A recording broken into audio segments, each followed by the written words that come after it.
Life पॉझिटिव्हच्या एका नवीन सादरीकरणामध्ये आपणा सर्वांचं मनपूर्वक स्वागत आहे. अश्विन शुद्ध प्रतिपदेपासून नवरात्रोत्सव सुरू झालेला आहे आणि या उत्सवाच्या आजच्या तिसऱ्या दिवशी एक सादरीकरण घेऊन मी आपणासमोर आलो आहे. सादरीकरणाचा विषय आहे अष्टभुजा देवी, अर्थ आणि महत्व. अष्टभुजा देवी, मीनिंग अँड सिग्निफिकन्स.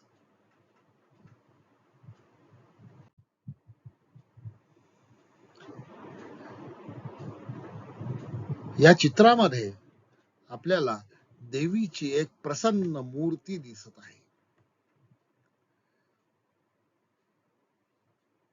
देवीला 8 हात आहेत, एका बाजूला 4 आणि दुसऱ्या बाजूला 4. परंतु देवीला मुख मात्र एकच आहे. देवीच्या हातामध्ये चक्र, त्रिशूळ, शस्त्र आहे. एका हाताने देवी वरदान देते आहे, तर दुसऱ्या बाजूला शंख, गदा, धनुष्य आणि कमळ आहे. ही देवी व्याघ्रावर बसलेली आहे. आता देवीच्या हातात असलेल्या सर्व सुचिन्हांचा अर्थ काय आहे? तो अर्थ आध्यात्मिक, सामाजिक या दृष्टिकोनातून बघणे अत्यंत आवश्यक आहे. केवळ धार्मिक विधी म्हणून एखादा उत्सव साजरा करणे ही परंपरा आहे. परंतु ही प्रथा किंवा ही परंपरा आपण का पाळतो, त्यामागचं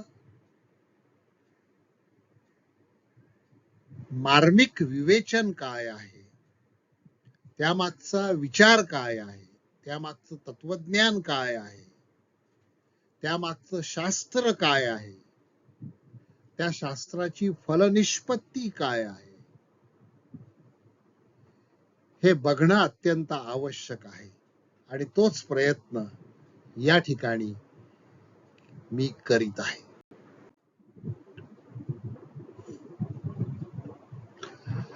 नवरात्रोत्सव चालू आहे. नवरात्रोत्सवामध्ये आदिशक्तीचा जागर होत असतो. आदिशक्तीबद्दल अतूट श्रद्धा, अढळ विश्वास आणि निरपेक्ष भक्ती सर्व साधक या कालावधीमध्ये, या शुभ कालावधीमध्ये व्यक्त करत असतात. 9 दिवसांचा हा सृजनोत्सव आहे, नवनिर्मितीचा उत्सव आहे. म्हणून देवीच्या समोर मांडल्या जाणाऱ्या वस्तू, त्यामधून सृजनशीलता दिसून येते. उदाहरणार्थ, देवीच्या समोर माती, त्या मातीमध्ये 9 प्रकारचे धान्यांचे बीज आणि त्या बीजांना जसे जसे दिवस पुढे जातात तसे तसे हिरवे अंकुर फुटतात. देवीच्या समोर घट मांडण्याची प्रथा आहे.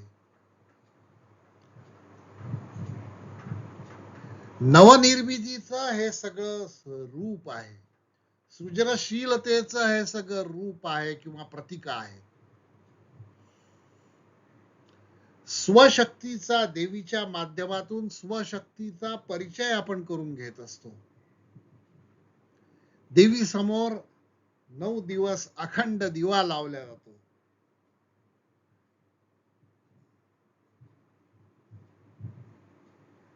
नऊ धान्यांच्या बियांच्या परडीमध्ये, टोपलीमध्ये प्रत्येक दिवशी एक अशी फुलांची, झेंडूच्या फुलांची माळ भक्त वाढवत जातो. हे सगळे जे प्रतीक आहेत ते देवीच्या समोर आपण मांडत असतो, ते सृजनशीलतेचे प्रतीक आहेत. ब्रह्मा, विष्णू आणि महेश हे त्रिदेव आहेत. हे त्रिदेव सत्व, रज आणि तम यांची रूपे आहेत. आणि या तिन्ही रूपांचं एकात्मीकरण म्हणजे देवी तत्व होय.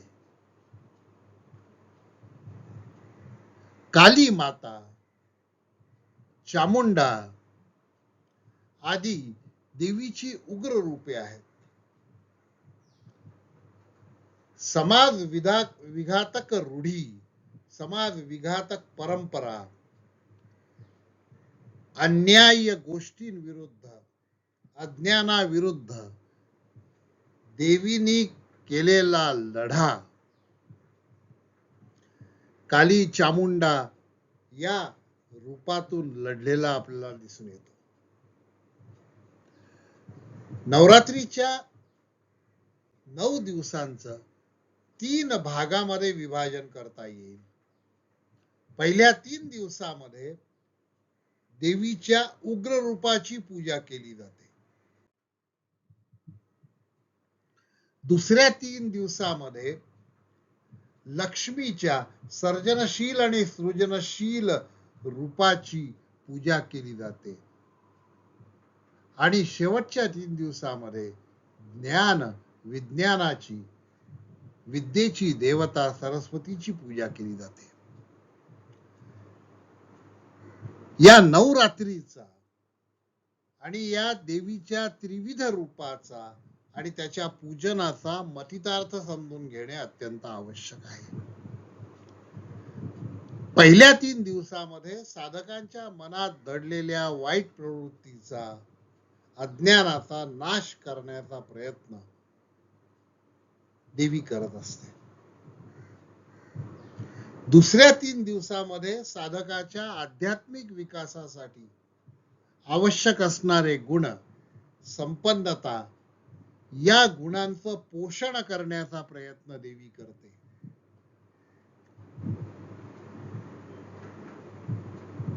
या दुसऱ्या 3 दिवसामध्ये साधकाचं जीवन सकारात्मकतेने प्रभावित होतं.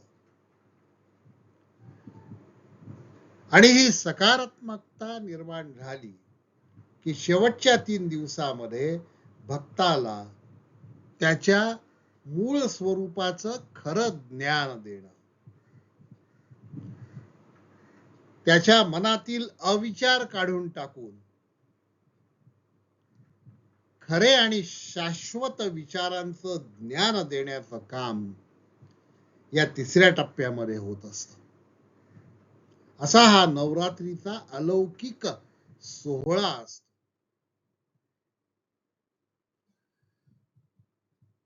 आजच्या सादरीकरणाचा विषय नवरात्र तर आहेच, पण या नवरात्रामध्ये जी देवी बसविली जाते त्या देवीला बऱ्याच ठिकाणी 8 हात आहेत असं दिसून येतं.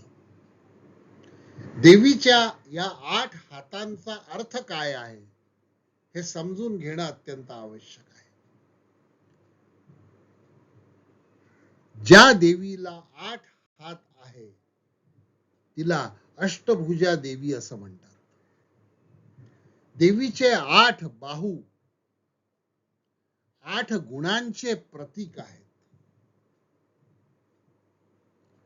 आपण 2 टप्प्यामध्ये हे सादरीकरण बघणार आहोत. सगळ्यात पहिल्यांदी आपण देवी अष्टभुजेचं एक गीत बघणार आहोत आणि त्या गीतामध्ये देवीने धारण केलेले प्रतीक कोणकोणची आहेत ती तुम्हाला यात दिसतील. गीत फार प्रसिद्ध आहे. नमो अष्टभुजे देवी पार्वती शारदे, नमो अष्टभुजे देवी पार्वती शारदे, बुद्धि वैभव दो मातर हमें, दो शक्ती सर्व दे.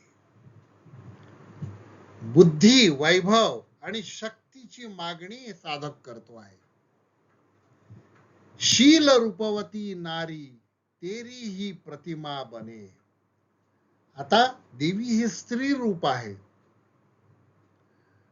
आणि नारीचं सौंदर्य कशामध्ये आहे ते त्या ठिकाणी सांगितलेलं आहे. नारी ही शीलवान असावी, नारी ही रूपवती असावी, ती देवीचीच प्रतिमा असावी नव्हे. देवी ज्या कार्यासाठी अवतीर्ण झालेली आहे तेच कार्य त्या नारीकडून व्हावं अशी कवी या ठिकाणी अपेक्षा व्यक्त करतो आहे. धर्म संस्कृती रक्षा से धन्य भारत को करे, सुगंधित स्वर्णाभ सुकोमल सरोज जो. देवीच्या एका हातामध्ये सुकोमल सरोज आहे. हस्त में घृत देता है पाठ निर्लेप तुम बनो. There should not be any attachment.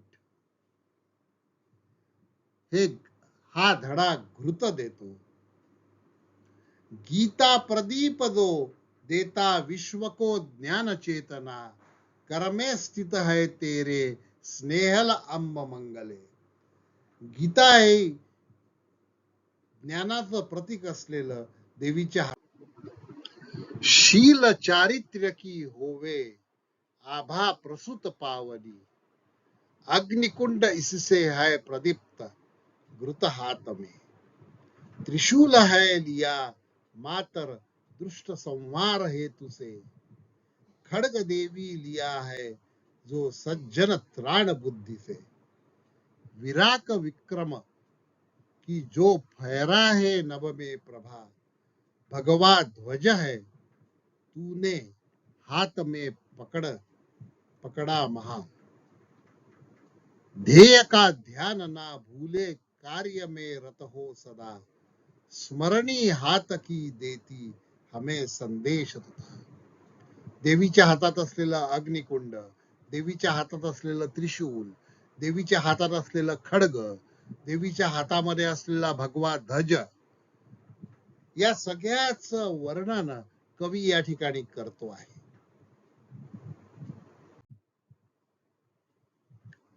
घंटा नाद हमें देता नित्य जागृती वत्सले, निद्रा आलस्य में खोवे अमोल क्षण न कदा, सिंह वाहिनी अंबे तू जगाती जनसिंह को, सटाओ से उठे सेना शक्ति सामर्थ्यदायी के, सती तू पद्मजा तू है देवी सरस्वती, परित्राणाय साधूनाम काली माँ तू यशोमती, विनम्र भाव से देवी प्रणिपात सहस्रदा, सेविकाये करी आशीष देही देवी सुमंगले. देवीच्या हातात घंटानाद आहे, ती पद्मजा आहे, ती सरस्वती आहे, ती काली माँ आहे आणि ती यशोमती आहे.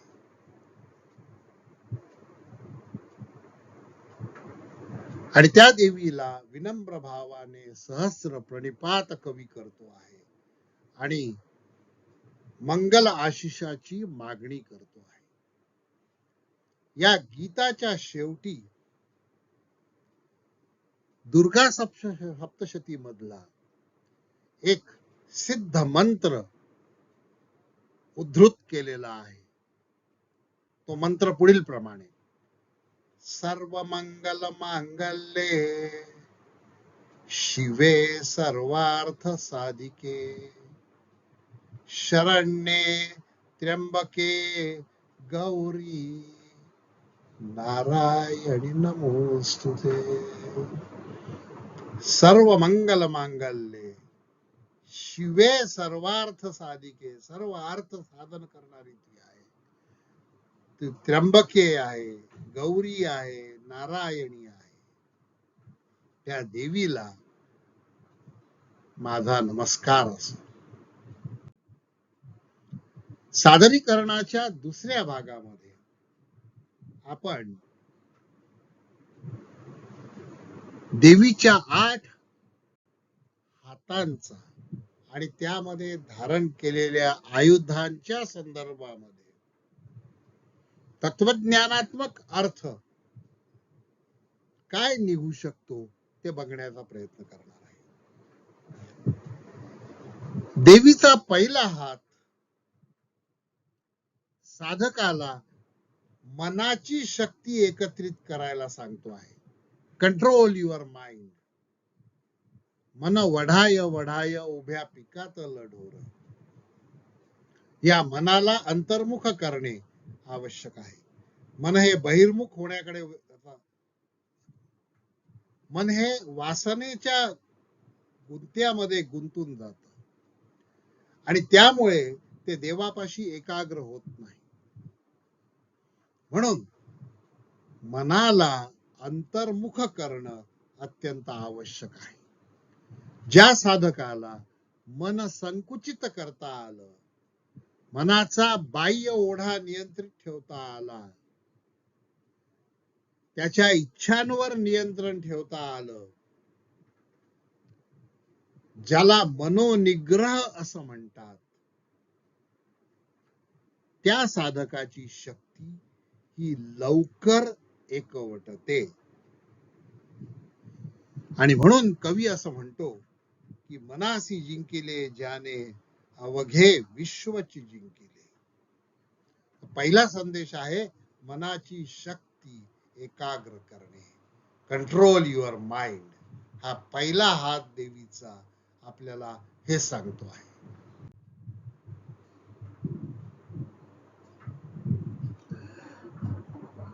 नको त्या गोष्टी सोडण्याची शक्ती देवीकडे मागायला हवी आणि आपल्यामध्ये असलेल्या पॉझिटिव्ह एनर्जीचा, सकारात्मक ऊर्जेचा विस्तार करण्याची शक्ती देवीकडे मागायला हवी, असा दुसरा हात आपल्याला संदेश देतो आहे. जीवनामध्ये अनेक गोष्टी होत असतात.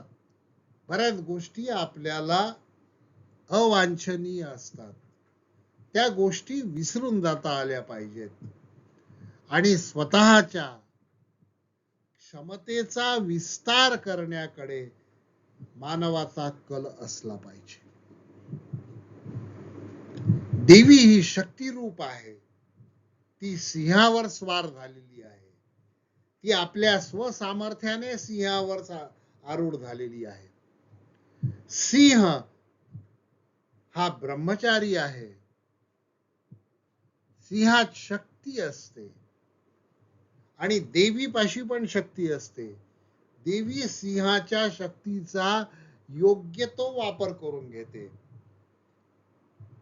देवी सिंहाला आपल्या गतीने चालवते. आपल्या जीवनामध्ये अवांछनीय लोक आले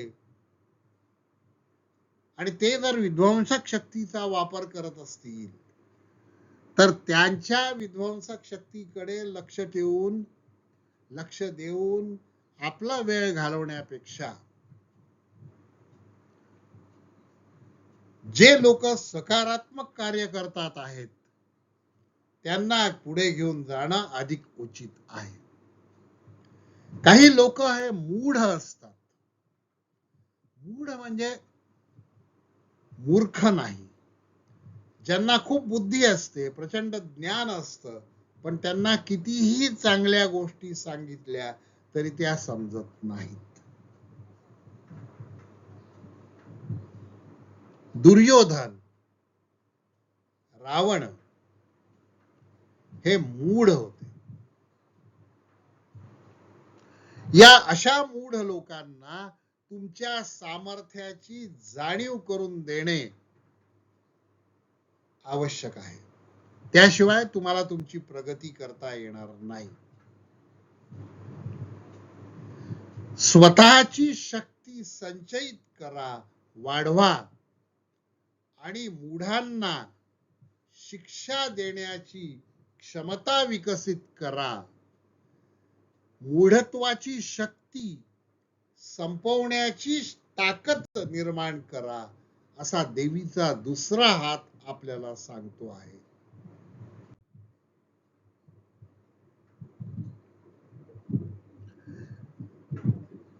देवीच्या तिसऱ्या हाताचा संदेश आहे power to accept and forgive. दोषी लोकांना आत्मसुधारण्याची संधी देणे, त्यांना स्वीकारणे, त्यांना माफ करणे, हा देवीचा तिसरा हात आपल्याला सांगतो आहे. मूढ आणि मूर्ख याच्यामध्ये फरक आहे असं मी मग म्हणालो. मूर्ख लोक जे असतात ते मनाने चांगले असतात. मूर्ख लोक आपल्या चुका मान्य करतात आणि ते सुधारण्याची तयारी करतात.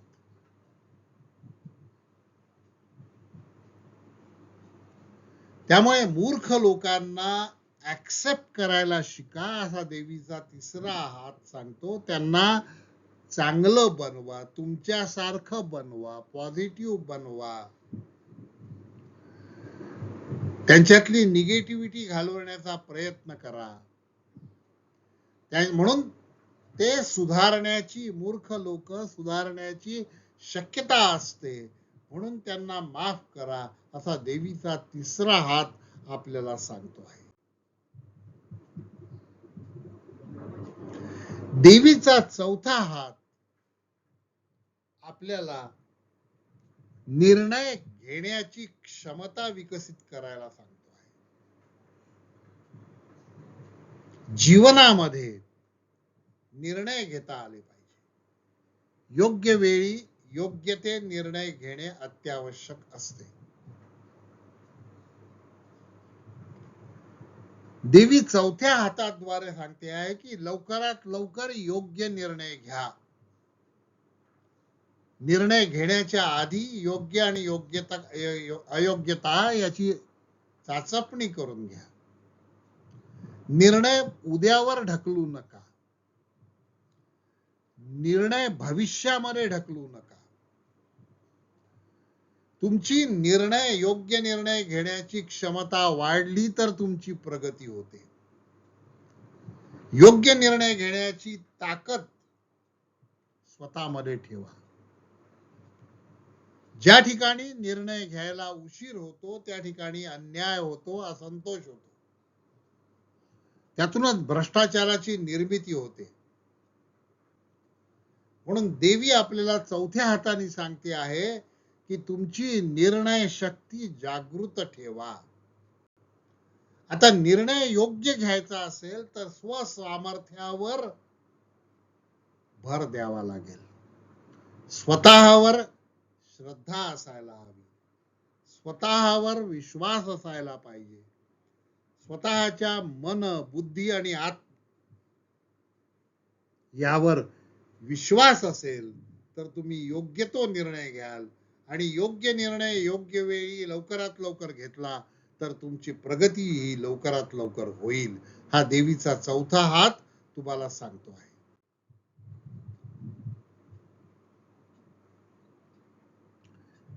स्वतःतलं उत्कृष्टते बाहेर काढण्याची क्षमता निर्माण करा. हा देवीचा पाचवा हात तुम्हाला सांगतो आहे. Power to invoke. स्वतःला आव्हान द्या की मी हे करू शकतो. ज्यांनी स्वतःला ओळखलं, मी म्हणजे केवळ शरीर नाही, मी म्हणजे केवळ पंचज्ञानेंद्रिय आणि पंचकर्मेंद्रिय नाही. मी म्हणजे केवळ मन नाही. मी म्हणजे केवळ बुद्धी नाही. माझ्या पंचज्ञानेंद्रिय, पंचकर्मेंद्रिय, मन आणि बुद्धी याचा स्वामी जो आहे तो आत्मा आहे. आणि आत्मा इज अ पॉवर हाऊस. त्याचं कनेक्शन डायरेक्ट सुपर पॉवरशी असतं, परब्रह्माशी असतं. ही जर संकल्पना तुम्हाला समजली तर तुम्हाला हे लक्षात येईल की देव हा तुमच्या जीवनाचा अविभाज्य आणि अविनाशी घटक आहे. ज्या क्षणी तुम्हाला शंकराचार्य म्हणतात त्याप्रमाणे अहम ब्रह्मास्मी, मी स्वतःच ब्रह्म आहे, I am powerhouse myself, मीच विश्वाचा निर्माता आहे, ही शक्ती तुमच्यामध्ये आली की तुम्ही परमपिता परमात्म्याला आव्हान कराल. त्यांचा अंश तुमच्या आत्म्यामध्ये असल्यामुळे तुम्ही केलेल्या आव्हानाला योग्य ते प्रतिसाद मिळून तुमच्यामध्ये शक्तिपात होऊन तुमच्याकडून तुमच्या शक्ती प्रगट होऊ लागतील. व्यक्ती हा एक संस्कृत शब्द आहे, याचा अर्थ व्यक्त होणे. जो आपल्यातील देवत्वाला व्यक्त करतो ती व्यक्ती.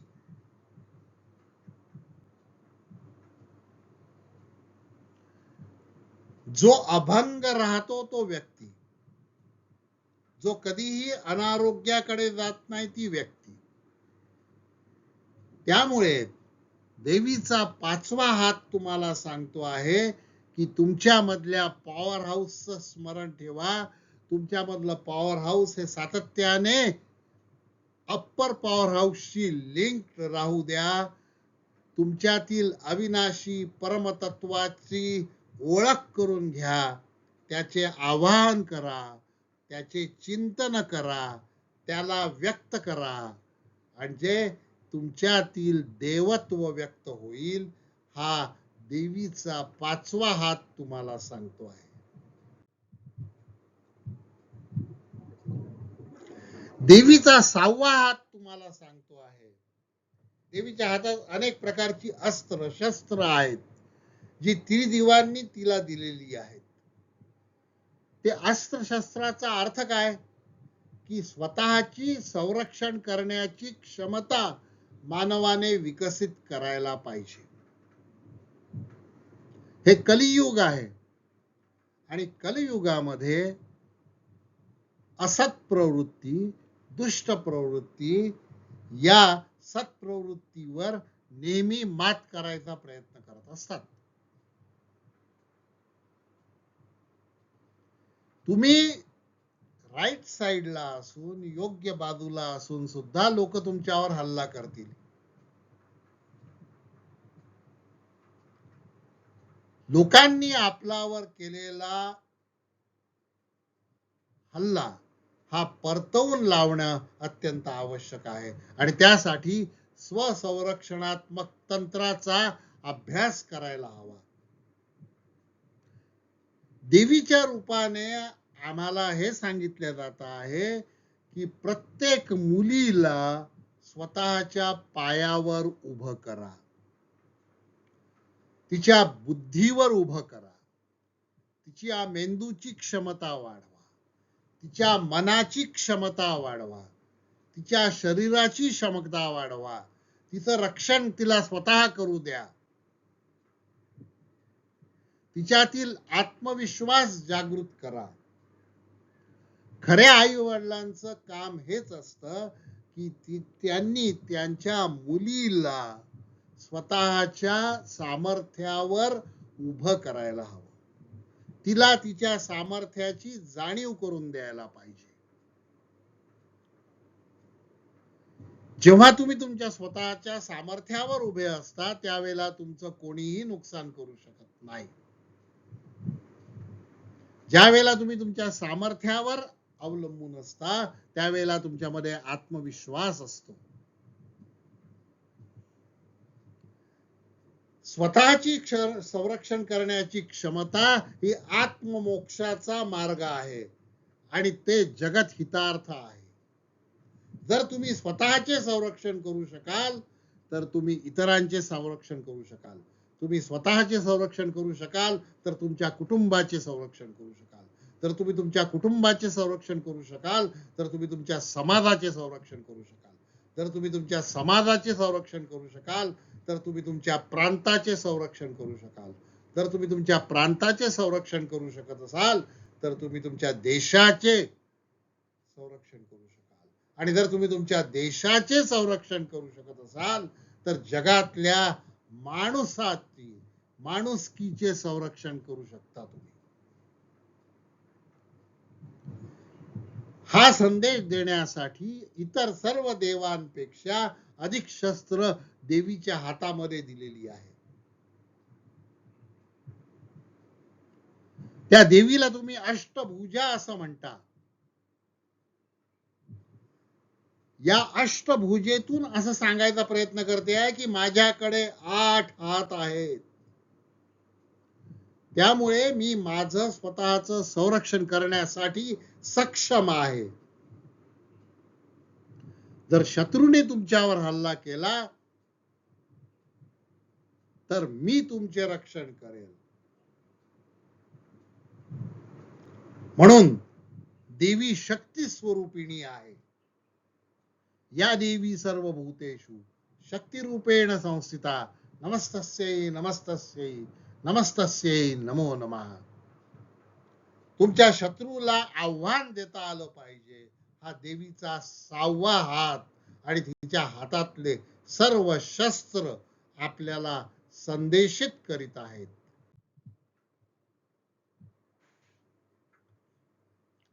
देवीचा 7वा हात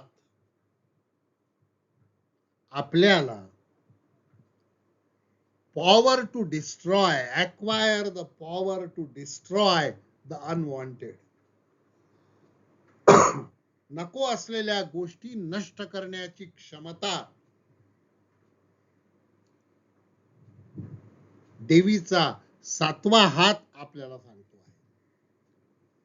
त्रिदेव आहेत आणि 3 देवांची 3 रूपे आहेत, 3 कार्य आहेत. निर्माण करणे, ब्रह्म सृष्टीचा निर्माता आहे.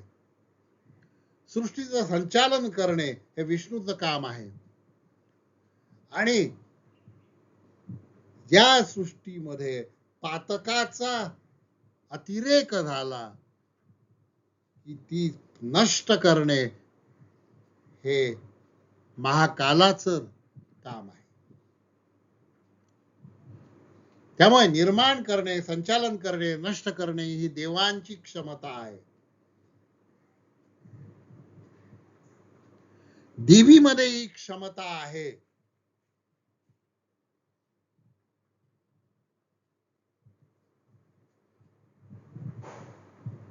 देवी अशुभ शक्तींचा नायनाट करण्यासाठी समर्थ आहे. आणि म्हणून पहिल्या 3 दिवसामध्ये देवी ही काली रूपात, चामुंडा रूपात आहे. भगवान श्रीकृष्णाने गीतेमध्ये स्पष्ट सांगितलेलं आहे की मीच काळ आहे, मीच विनाश आहे. अहम कालोस्मी, मी काळाचाही काळ आहे, मी महाकाळ आहे. देवी हे महाकालीचं एक रूप आहे. त्या रूपामध्ये आसुरी शक्तींचा विनाश करण्याची क्षमता आहे. त्या क्षमतेचा वापर करून ती दुष्टांचा संहार करत असते आणि सृष्टांना सृजनशील मार्गावर आणत असते. जर तुमच्यामध्ये दुष्ट प्रवृत्तींचा विमोड करण्याची क्षमता नसेल तर तुमच्या सामर्थ्यावर कोण विश्वास ठेवणार? म्हणून पुन्हा मूर्ख आणि मूढ ही अॅनालॉजी पुढे आणताना मी म्हणतो की मूढ व्यक्तीला समजून सांगण्याचा प्रयत्न करावा. ते जमलं नाही तर कूटनीतीचा वापर करावा.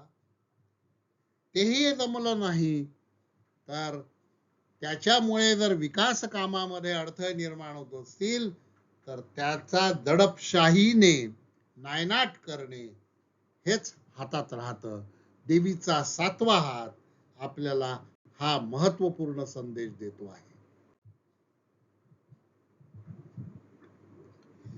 देवीचा 8वा हात पॉवर टू रिकन्स्ट्रक्ट अँड रिहॅबिलिटेट, असलेल्या गोष्टीची पुनर्रचना आणि पुनर्वसन करण्याची शक्ती देवी आपल्याला देते. एखादी रूढी, परंपरा, वास्तू जीर्ण झाली असेल तर ती पाडल्या जाते. ती पाडल्यावर त्या ठिकाणी नवीन वास्तू उभी राहते. नवीन वास्तू उभी राहताना नव्या काळानुसार ती वास्तू बांधल्या जाते आणि त्यात नवीन सोयी सुविधा निर्माण केल्या जातात. उदाहरण आहे राम मंदिर पुनर्निर्मितीचं. राम मंदिराची पूर्वीची वास्तू आणि आताची वास्तू याच्यामध्ये खूप फरक आहे. आताची वास्तू ही नवीन शिल्पकलेचा नमुना आहे आणि त्यामध्ये अनेक सुविधा निर्माण केलेल्या आहेत. देवी आपल्याला 8व्या हाताने सांगते आहे की जे जुने आहे, जे कालबाह्य आहे, जे काळाशी सुसंगत नाही आहे ते नष्ट करायचं. पण केवळ नष्ट करून चालणार नाही, तर नव्याची पुनर्निर्मिती करणे, विकास करणे, त्यामध्ये भव्यता आणणे, दिव्यता आणणे, सर्वसमावेशकता आणणे, हा देवीचा 8वा हात आपल्याला सांगतो आहे. आणि देवीच्या 8 भुजांचे हे 8 महत्वपूर्ण तत्वज्ञानात्मक अर्थ आपण या ठिकाणी पाहिलेले आहेत. देवीचे 8 हात देवीचे 8 गुण सांगतात आहेत.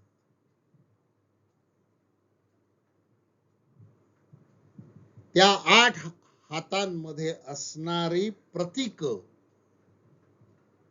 याचा अर्थ साधकाने समजून घ्यावा आणि त्याचा अवलंब जीवनामध्ये करावा.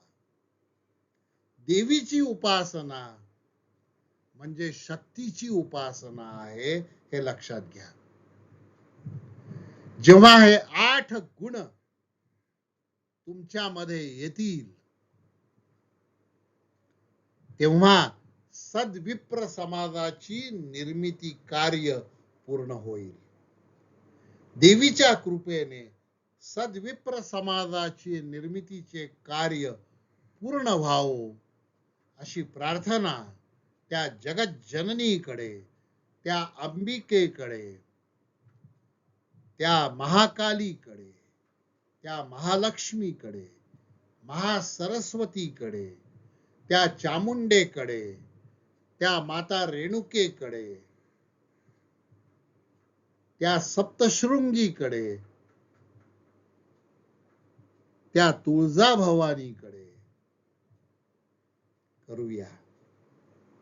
या महाराष्ट्रातील 3.5 शक्तपीठातील सर्व देवतांना वंदन करून त्यांचे आशीर्वाद मागून, स्मरण करून मी हे आपलं निवेदन या ठिकाणी संपवत आहे. धन्यवाद.